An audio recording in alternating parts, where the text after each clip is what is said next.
Voy a presentar a Oliver Escobar, como os decía antes, que hablará sobre las convenciones ciudadanas como una herramienta útil para el diseño ciudadano de políticas públicas. Oliver es gallego, tocayo mío, por si no se ha notado, catedrático de Políticas Públicas e Innovación Democrática en la Universidad de Edimburgo y trabaja en democracia participativa y deliberativa, centrándose en la participación pública, innovación de políticas, bienes comunes, en las desigualdades políticas y la gobernanza del futuro, y combina investigación y práctica pues para desarrollar innovaciones sociales y democráticas en diferentes contextos, tanto políticos como comunitarios. Así que, Arantxa, te doy de nuevo la palabra para que abráis esta conversación. Muy bien, gracias Natalia. Oliver, buenos días. Hola, Hola. ya no sé Gracias si... Yo es que llevo 17 años en Escocia, entonces el acento gallego me va a salir un poquito perturbado, ¿eh? Espero que os llegue bien. si tienes un acento mezclado, vamos a decir. Bueno, llevas años investigando herramientas de innovación democrática, publicando guías de referencia y también poniéndolas en práctica, sobre todo en Escocia. Entonces voy a ir con una primera pregunta muy sencilla. ¿Nos podrías explicar qué son las convenciones ciudadanas, las asambleas ciudadanas, los paneles ciudadanos, que suelen tener así diferentes nombres?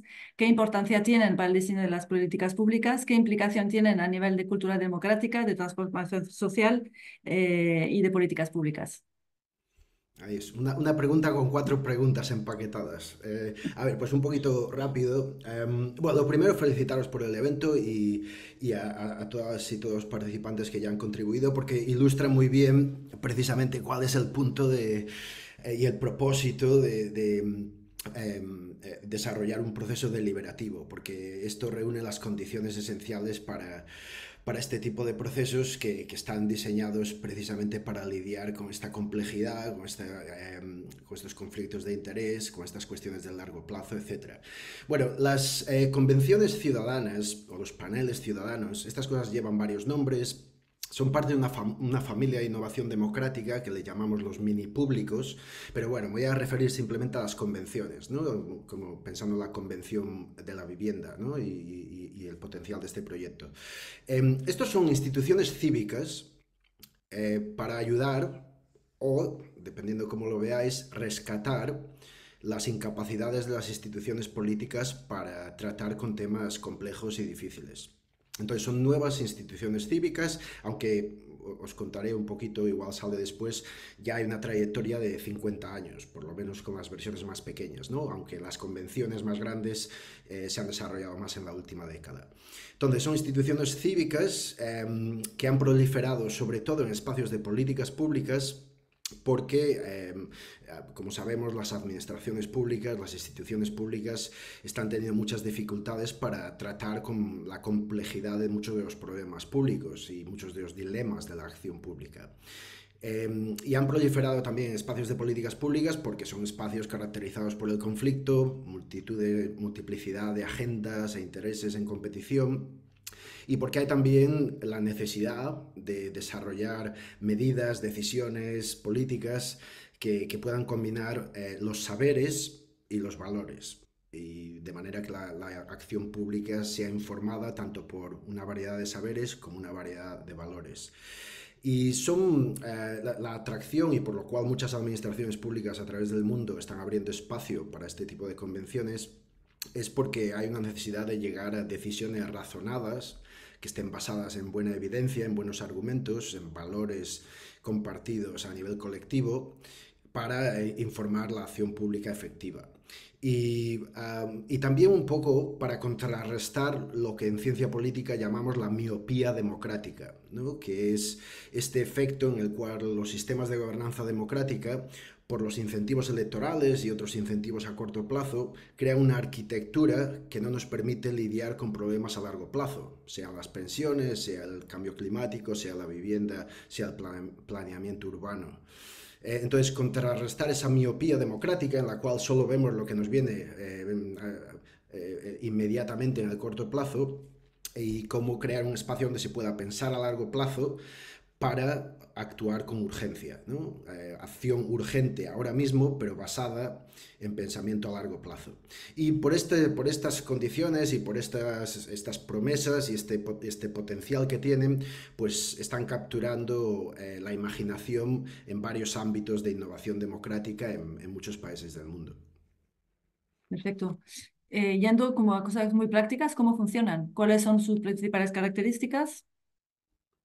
Sí, a ver, pues os doy un poquito los rasgos así más generales. La ciudadanía está en el centro, la ciudadanía es el corazón, lo que mueve este proceso, pero es un proceso complejo en el que, pues como apuntaba antes Carmen, por ejemplo, participan todo tipo de asesores, expertos, activistas, etcétera. O sea que hay un papel para todos, pero la ciudadanía está en el centro, porque la ciudadanía crea ese espacio donde se puede entablar un proceso de diálogo más interesante, más complejo y con un potencial más deliberativo de lo que a veces se consigue en la esfera pública o en las instituciones políticas tradicionales. Entonces, la ciudadanía está en el centro y se selecciona a través de la lotería cívica, para que no haya el sesgo de autoselección, porque el sesgo de autoselección, como sabemos, suele producir procesos participativos en los que solo ciertas partes de la población se comprometen o pueden participar o tienen los recursos para participar. Entonces, en este caso se usa la lotería cívica para fomentar la inclusión. Se usa, es una mezcla entre principios democráticos y principios de ciencia social, ¿no? Porque se usan unas estrategias de muestreo para que se tenga una muestra más o menos que refleje la diversidad de la población en temas de edad, género, en temas de socioeconómico, en temas de educación, etc. Y, por ejemplo, en el caso de la vivienda, en temas de regímenes de propiedad, de alquiler, etc., distintas características en la población.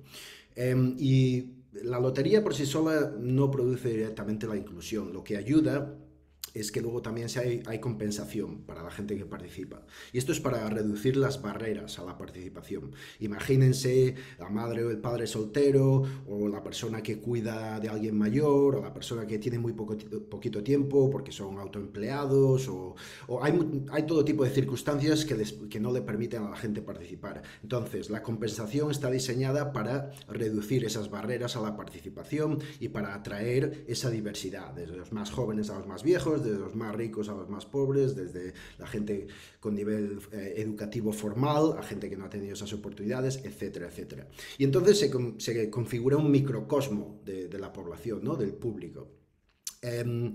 Y es importante, la OECD, la Organización Económica de Cooperación y Desarrollo, ha documentado que la mayoría de los casos, un 75% de los casos de convenciones y mini públicos en general, se utilizan la compensación, es un mecanismo fundamental. Después, esa es la parte de cómo se trae a la gente, ¿no? Cómo se les trae en el proceso. Pero luego el proceso en sí mismo está diseñado para que se produzca, se genere un espacio de apoyo a la ciudadanía para examinar la cuestión. Y esto conlleva acceso a la información necesaria, acceso a expertas y expertos, acceso a las perspectivas de intereses sectoriales, acceso a las perspectivas de espacios activistas, de distintas maneras de entender el asunto y su complejidad y sus opciones.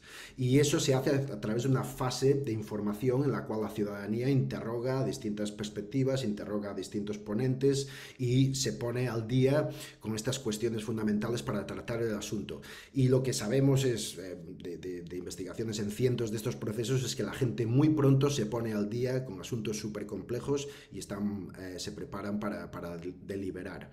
Y después, la última cosa que señalaré del proceso es que está diseñado con gran cuidado para evitar todos los problemas de los espacios de participación más tradicional, en los cuales suele haber voces más dominantes, suele haber gente a la que se le discrimina, suele haber todo tipo de dinámicas de poder desigual que no permite a la gente participar en un espíritu igualitario y de respeto, ¿no? Entonces se diseñan con muchísimo cuidado y con gran artesanía facilitativa, ¿no? Hay equipos de facilitación que crean un espacio en el que se trata de fomentar la deliberación, que es una forma de comunicación muy diferente de lo que vemos, por ejemplo, en los medios, ¿no? Donde vemos debate. La deliberación es un estándar mucho más alto de conversación y discusión. Y eso requiere un gran cuidado en el diseño y en las medidas que se ponen en el proceso. Eso no es para determinar el resultado del proceso, eso queda abierto y eso depende de la ciudadanía, lo que quieran hacer después de sus deliberaciones, pero en lo que sí se interviene es crear un espacio donde se neutralicen todos los efectos más destructivos que a veces suceden en las conversaciones políticas en la esfera pública, ¿no? La polarización, la simplificación, la falta de respeto, el ignorar la evidencia y los argumentos bien fundados, etcétera, etcétera. Entonces es un espacio precisamente para neutralizar todo esto. Y esas son las características así principales. Luego simplemente señalaría que nos solemos centrar en estas partes del proceso, como traer a la gente, cómo crear el proceso deliberativo, cómo producir los resultados que estén bien informados. Pero bueno, alrededor de esto hay mucho más trabajo, porque hay una fase de incepción, donde se trae a distintos representantes de los sectores sectoriales, se crea un sistema de gobernanza para la asamblea, luego hay todo tipo de preparaciones, es un proceso intenso de preparación con mucho trabajo, luego está la fase de la asamblea en sí misma y luego está la fase del impacto y la influencia, ¿no? Que es donde hay que traducir las recomendaciones, las aportaciones, a traducirlas para que estén preparadas para entrar en los espacios de acción pública, de instituciones públicas y de otros mecanismos sociales y de sociedad civil que estén implicados en implementar lo que salga de las asambleas, ¿no? Entonces hay todo esto, no es solo la asamblea, es un gran complejo de gobernanza que a su centro tiene a la ciudadanía, pero luego se trata de una nueva institución cívica para tratar de hacer cosas que no hemos podido hacer antes. Eso es, gracias, Oliver. Ana está enseñando esos 3 puntos efectivamente que están en el centro, pero luego toda la armatura alrededor es fundamental y como tú bien comentabas, esa gobernanza también, que buscamos una gobernanza diversa, que no es una institución o un gobierno o un partido político digamos, que activa esos procesos, sino que realmente intentamos que tengan un apoyo multipartido y es lo que luego también asegura que toda la información que se comparte con esa convención pues sea la más diversa posible, ¿no? Claro, Vale, Arantxa, esto que dices es muy importante y es importante reseñarlo, porque las convenciones ciudadanas no pertenecen a nadie, no pertenecen al Estado, no pertenecen a la sociedad civil, no pertenece al sector privado, es un espacio entre medias, es un nuevo espacio entre medias, por eso le llamo institución cívica, para tratar de hacer estas cosas de manera que superemos los problemas del pasado. eso es.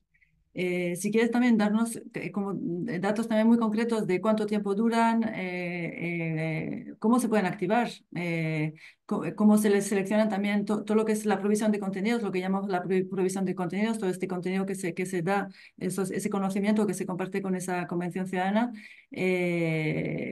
Bueno, un poco más de detalles sobre eso quizás. Sí, esta parte, esto es un poco, la cuestión de gobernanza es muy importante. Por ejemplo, los órganos de gobernanza de una convención ciudadana tienen que incluir a gente que trae las perspectivas diferentes de los sectores implicados. Tiene que ser un espacio en sí mismo, ese órgano de gobernanza es un espacio deliberativo, donde va a haber gente que va a traer propuestas de una perspectiva ideológica particular o desde un sector particular, y tiene que haber ese abanico, porque ese va a ser el espacio que luego va a crear la legitimidad, ¿no? Y parte de esto es cómo se configura la información que se va a recibir en la asamblea, que es muy importante porque tiene gran influencia. De hecho, es la parte que tiene más influencia en las participantes, ¿no?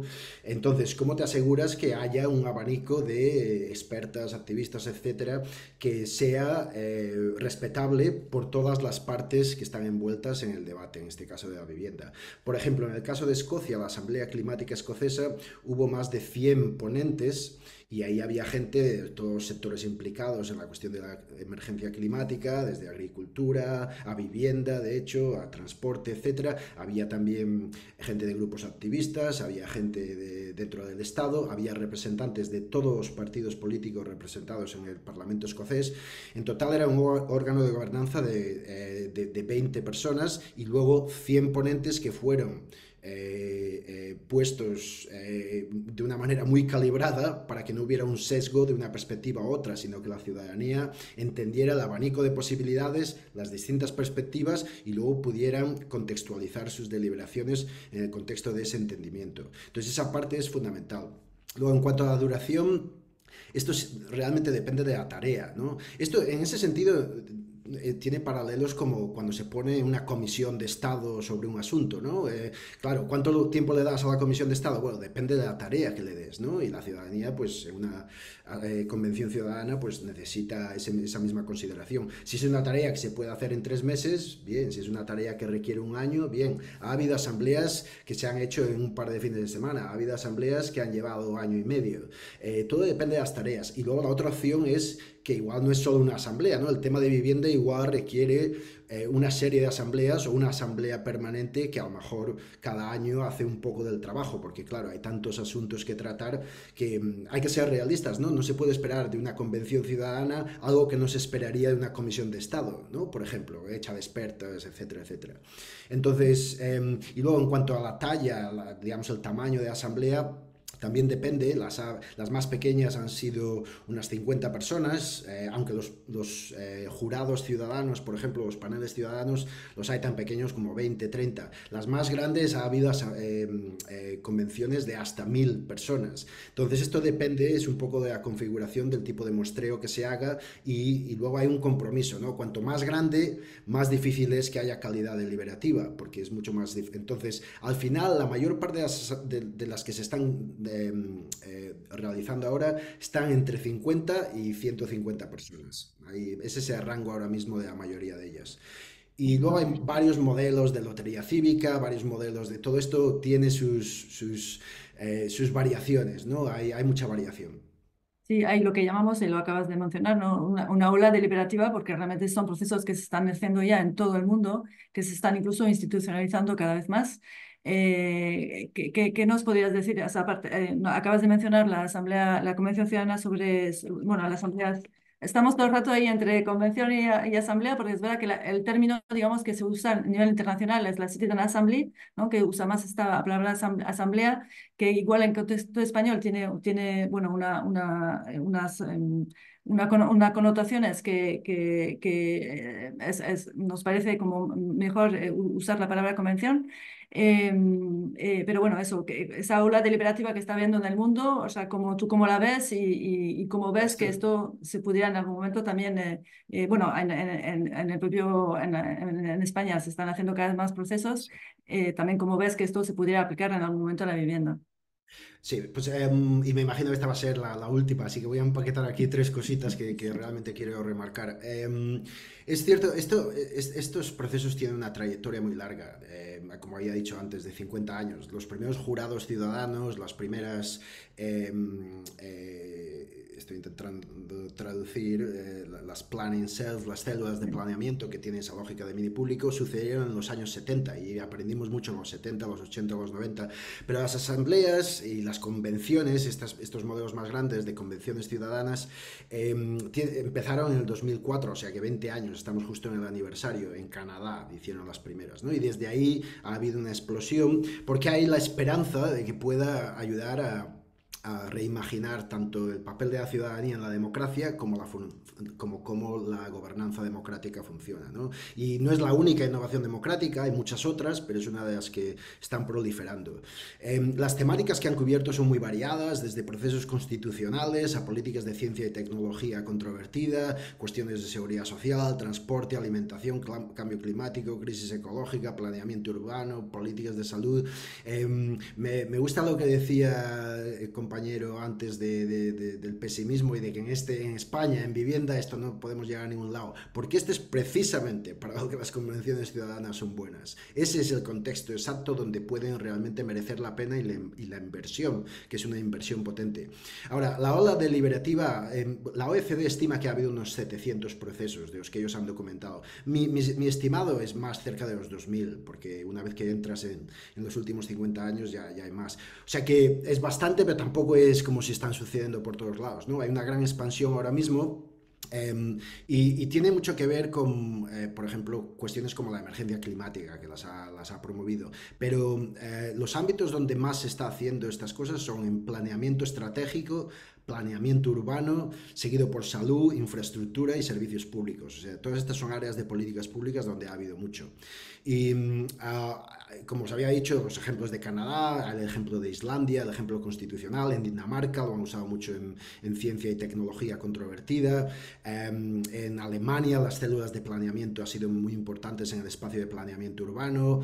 Australia hace muchas a nivel regional y local, incluyendo por ejemplo una de mis favoritas, el panel ciudadano de Melbourne, que lidió con un presupuesto de 6 billones con B y lo hicieron de manera que cubrieron un agujero fiscal que tenían de 2 billones y esto lo hizo la ciudadanía en colaboración con los sectores locales en un plan que sigue en vigencia y se está implementando ahora mismo. Irlanda ha sido muy famoso en este espacio por las cuestiones difíciles del aborto y el matrimonio igualitario, en lo cual las asambleas jugaron un rol fundamental. Las asambleas climáticas en Escocia y Francia, por ejemplo, fueron de las primeras que se hicieron en ese espacio. La francesa, aunque ha tenido varios trompicones, hay medidas que se han implementado, por ejemplo, la prohibición de vuelos internos de menos de 2 horas y media, que se han prohibido en Francia para el uso de los trenes. En lugar de esto, pues esto venía de la Asamblea, por ejemplo, ¿no? Y luego, recientemente en Francia, una convención sobre muerte asistida, un asunto súper complejo. O sea que estoy dando ejemplos para que veáis que la complejidad no es el problema, precisamente es para lo que las convenciones son buenas. La OECD en el 2023 ha estimado que las autoridades públicas tienden a ser más receptivas y más responsables a los participantes de este tipo de procesos y en la mayoría de los casos responden por lo menos a la mitad de las aportaciones. Este es el estimado que hace la OECD. O sea que no es ni muy mal ni muy bien. Estamos ahí hay cosas en las que hay que trabajar. Y luego el último punto que haré, simplemente decir que ejemplos en el espacio de vivienda, Bélgica, por ejemplo, Bélgica, la región del este, tiene una asamblea ciudadana sobre vivienda asequible y sostenible, que es un caso que yo creo que va a ser interesante para seguir, que empezó en el 2022 y se puede ya ver lo que se ha ido produciendo. En París, por ejemplo, ahora mismo están acabando, hay una convención que ha estado trabajando en cuestiones de las políticas de la gente sin techo, ¿no? Y va a salir ahora en junio una nueva ley que la ciudadanía, en una convención, el Consejo Ciudadano Permanente de París, que es un órgano permanente, ha estado trabajando esto y ahora se va a traducir en legislación local. Entonces, acabo simplemente diciendo que yo creo que es esencial que este asunto de la vivienda en España tiene todos los requisitos. Es un tema complejo, múltiples intereses, múltiples valores en juego, es difícil obtener acuerdos, es difícil pensar a largo plazo, estamos bloqueados por el tipo de arenas que hemos construido para la toma de decisiones y para la elaboración de políticas y para la acción colectiva en este asunto. Y esto es precisamente donde las convenciones pueden ayudar. Pero igual una no va a llegar. Ahora ya hay ejemplos de las más permanentes. En los últimos años ha habido 41 órganos permanentes de este tipo y eso es una cosa para explorar. Y yo la última nota que diría es que a lo mejor la preocupación que va a surgir aquí en la discusión o una vez que esta iniciativa coja más peso y vaya desarrollándose es si la ciudadanía está preparada, si realmente los podemos meter a ayudarnos a solucionar esto. Yo lo que les diría de mi experiencia en docenas de procesos en distintas partes del mundo y de las investigaciones que hemos hecho en los últimos 15-20 años, es que la ciudadanía está preparada, no solo preparada, la ciudadanía está esperando que estas innovaciones democráticas se vuelvan más comunes. El problema no es la ciudadanía, el problema suelen ser las instituciones y las administraciones públicas que no están preparadas para esta nueva forma de gobernanza democrática. Hay excepciones y hay mucha gente dentro de las instituciones que lo quieren hacer, pero esta es la parte donde hay que trabajar con mucho cuidado para asegurarse que esto tiene el impacto que merece. Vale, muchísimas gracias, Oliver. Hay dos preguntas en el chat, entonces si queréis, vamos a acabar con esas dos preguntas en el chat antes de que Rafa Ayala y Natalia Balseiro nos den unos datos más sobre cómo se está pensando esa Convención Ciudadana sobre Vivienda. La primera es de Juan Mérida, que dice cómo sobrepasar la miopía democrática, es decir, la lógica electoral representativa. ¿Crees esas convenciones tienen suficiente capacidad de ser vinculantes, de ir más allá de la consulta? Esa sería la primera. A ver si la puedes guardar en la cabeza. Y la segunda sería la de Sergio Nassarre, uno de los expertos que antes intervino. Y llevo cerca de 30 años intentando comprender la complejidad hipotecaria y de la vivienda y aún no tengo muchas cosas claras, cada vez menos, de hecho. ¿Cómo se va a conseguir que los participantes en la asamblea den alguna solución o hagan alguna propuesta viable con una formación limitada por razones obvias? Excelentes preguntas que Es que dejo sin excelentes. responder. De hecho, me permiten cubrir estos dos temas muy rapidito que me hubiera gustado hablar de ellos antes. Lo de que no sean consultas simplemente simbólicas o incluso manipulativas, que tengan un poder vinculante. Bueno, esto depende mucho de insertar este nuevo tipo de institución cívica dentro del marco de la gobernanza pública, ¿no? Que no sea una cosa que se hace ahí fuera y luego vemos a verlo, sino meterlo al corazón de todo esto. Por ejemplo, en Escocia el modelo que hemos seguido es el Parlamento está implicado en crear el espacio, el gobierno luego tiene el mandato para crear la autorización formal para desarrollar este tipo de convención y entonces está ahí. Y luego, como había dicho antes, todos los partidos políticos representados en el Parlamento están implicados. De manera que en paralelo se puede llegar a un cierto, algo que parece un poco como un pacto de Estado. A lo mejor no en los asuntos, pero por lo menos en el proceso para tratar de lidiar con esos asuntos, ¿no?